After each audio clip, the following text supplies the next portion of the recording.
Hello, welcome to Zinnov's panel discussion on the technology and business trends for U.S. small business and medium enterprises.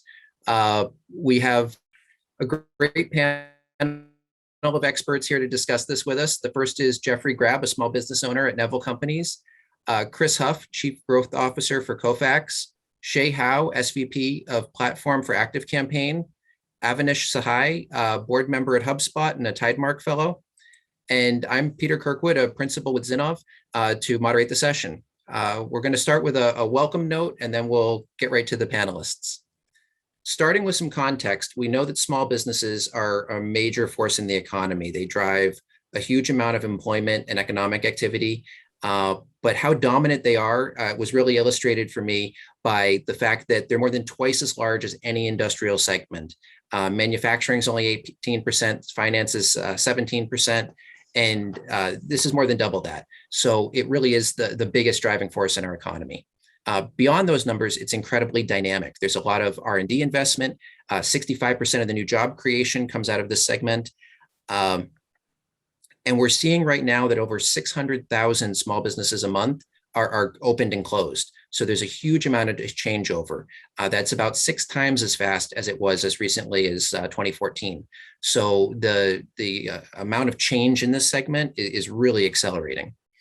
And the last major overview point is that this is discussed as one segment, but there's a huge amount of differences. Each industry has different business challenges and technology needs.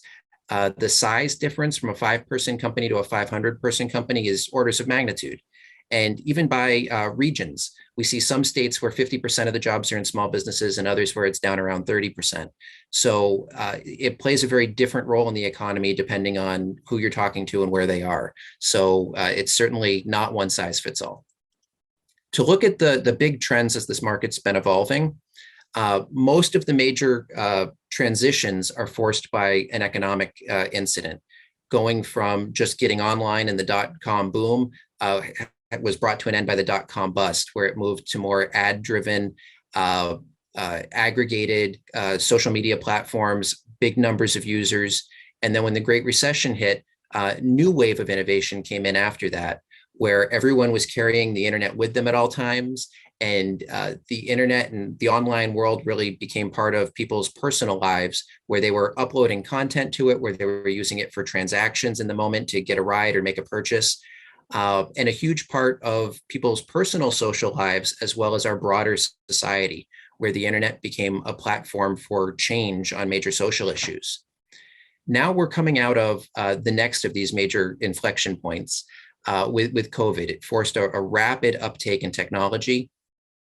And what we're seeing now is that the main lesson learned is that technology is now becoming very embedded with how all businesses have to operate. It's not, are you going to go digital or how or when, but really, how do you make the most out of that with a focus on resiliency, where businesses are seeing a constant series of hits, the Port of LA shipping backlogs, the war in the Ukraine, and right now a looming recession that has a lot of people under pressure to be ready to weather that.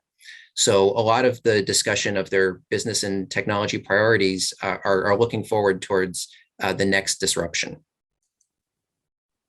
To zoom in a bit on the COVID challenges that they weathered, when the shutdown hit, 44% of small businesses had to close. 12 million jobs were lost. It was a huge impact. And they had to make rapid changes to adapt to that. 27% of the national workforce went home. Most restaurants opened outdoor seating quickly. And one example is Alton Lane, a custom menswear company in New York City, had to move their in-studio fitting experience online as quickly as possible. They were able to work with NetSuite to get that done, and found that 25% of these new appointments were net new customers. So they were able to keep their business active and engaged through that tough time. The next phase was rebuilding business. We saw a 38% increase in e-commerce as a percentage of overall retail. Everybody was trying to move more of their business to the channel, allow people to order food remotely, curbside pickup. You've seen a lot of these innovations, but that was a major transition. 25% of restaurants had to deploy apps for ordering to minimize that personal contact in the workplace, and a lot of workspace redesigns in general. One example here would be Barkhouse, which is a combination dog park and restaurant outside of DC. It launched during COVID, and they needed really a simple technology stack all in one. Being in the restaurant industry, they chose to use Toast for that, but having everything packaged up for them so that they could focus on how to navigate difficult times and focus on the customer facing side made it work. And now they're looking to open a second location. As they shift into returning to growth and getting back to a better trajectory, there's constant new interruptions and certainly a new appreciation for the importance of a great customer and employee experience to keep both those sides very engaged with your brand. New ways to enable hybrid work and new business models on how to deliver products online. Online fitness increased 48% as people were able to provide that service through a new channel more effectively. One example here is Fire Clay Tile, who wanted to get more direct contact with their customers and move away from channels to doing their own sales under their own brand and have more control over that customer experience. So they worked with Salesforce as a CRM and were able to get their Net Promoter Score up to 89 points and a 400% increase in lead growth. So these technology innovations are really driving a lot of success here. When we look at specific business priorities, it tells a similar story. And resiliency is really the overall theme.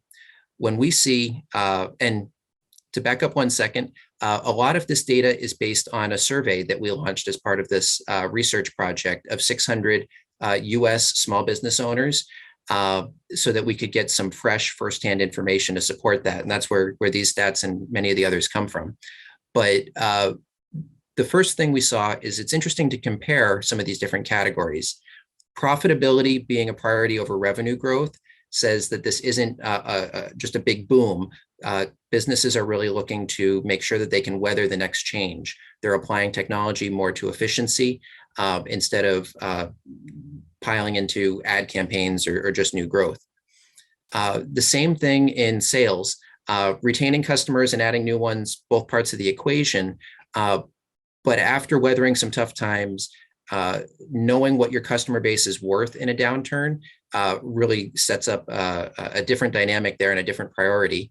Part of this may also be increasing customer acquisition costs, but then with employees, more focus on the employee experience for current employees, retaining that good talent instead of just bringing more people in to fill the spots. Also links to employee engagement, where you get much more productive people, better customer service with that engagement. And 64% of small businesses are finding it difficult to engage their employees in today's environment. For innovation, seeing that agility, the speed to market, and the ability to pivot and make changes is just as important as the functionality of the product. When we looked at more specific technology segments, the first overarching theme was integration. It has a huge benefit to businesses in terms of making their technology stack simpler and less fragile with less of those interface points that can change as new versions come out or anything. It reduces their need for internal capacity to connect different systems and make it work the way they want to. For more specific solutions, security is the leader.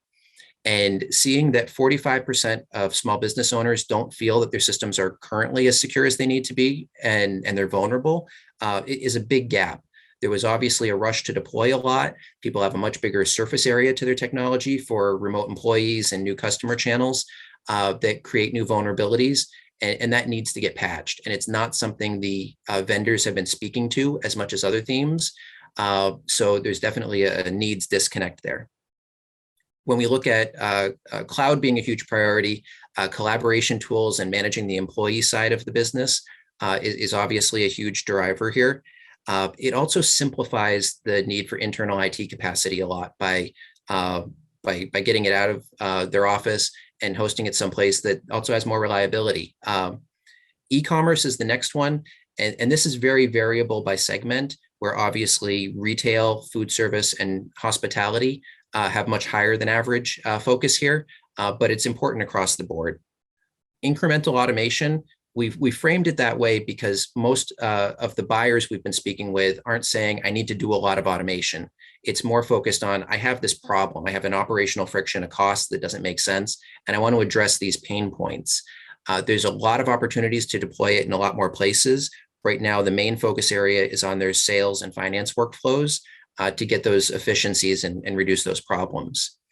We see the number one priority selections for AI and data analytics are significantly lower, but they catch up somewhat when you look at the second and third priority. So we can see more of a wave coming there over time. There's also a big difference by segment. The more mature companies with a bigger tech deployment are much more likely to have focus on some of these other areas, primarily because they have more capabilities to go research and manage more deployments. I mentioned a few times that there's differences between segments, and this is critical. Seeing education as the top focus on security was a bit of a surprise initially, but it really makes sense to me in that they have no control over all the edge devices the children are bringing in. It's critical to protect children. Obviously that's a major news event if anything ever happened. And probably they started from a lower security standpoint than most commercial businesses. For cloud, healthcare and manufacturing both have massive data compatibility challenges, and moving things to a cloud is part of their path forward on that. E-commerce, we mentioned, retail is going to have the most focus there. For automation, I believe part of why software has so much more focus than the rest of the industry is that they're more comfortable with software. They have more people who can use these tools, even with some great, low code, no code tools. There's a bit more comfort and confidence for them to be early adopters. And Internet of Things, food service and healthcare are both focusing this on supply chain, where they both have health and safety concerns around making sure food and medicine is safe and traceable. So that makes a lot of sense. They would have more priority here than others. When we look at how much businesses are spending, small businesses are spending more of their revenue than the industry at large. It's about 10% on average of revenue on IT within this segment and 8.3% for the economy in general. Different types of companies are, of course, going faster, with larger small businesses and high growth companies having up to twice as much focus on their IT budget. And overall, it's increasing 4.2% this year as a percent of revenue.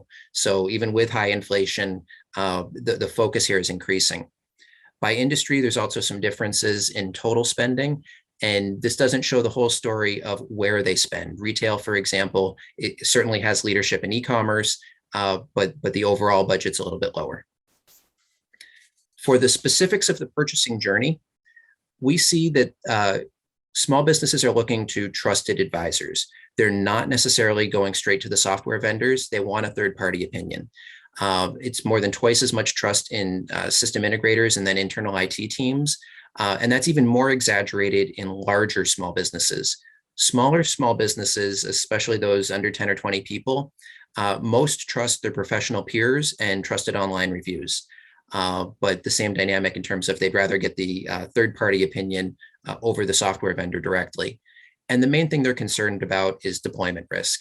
Keep it very simple to learn, simple to deploy, and make sure it's not going to disrupt their operations or take all their people to do a fire drill to make it work. In general, the messages from the software vendors are speaking to the top priorities of the market, but there's some disconnects. Integrated tools and ease of use, very common themes throughout the vendors, but the fact that ease of use is still a differentiator and still seen as an adoption barrier means the reality isn't 100% of the way there yet. With the high focus on customer retention, that wasn't typically a win theme that I saw in the software vendors when we did our survey there. It's obviously always mentioned as part of it, but not really the first message, and it is the first priority for where businesses are trying to grow. And the security disconnect appears pretty significant right now, where there may have been concern that talking about potential risks would scare off a client. And right now that seems to be something that business owners are valuing highly. So in conclusion, the four summaries here are a shift from inertia to momentum. It's not really a question of when will companies get off the dime and move digital. Those who have done it Those who have interest in it have already either done it or are planning to within the coming year. Will be up to 84% typical adoption across the tech stack we've been discussing. So the investment is still increasing as they want to do more with it. They get more familiar, they have more ideas, they understand how it works with their business more. So spending's increasing, but in a different direction than just new adoption. As we're seeing that, solutions are consolidating into platforms. This really goes back to that ease of use, less interface points, having your data in one place, and a consistent training and deployment experience. There's a lot of value there. This is going to give companies with a footprint in the businesses a huge advantage to expand, where new entrants may find it more and more challenging to sell against an integrated solution across a broad footprint. These platforms typically consolidate around either front office or back office solutions.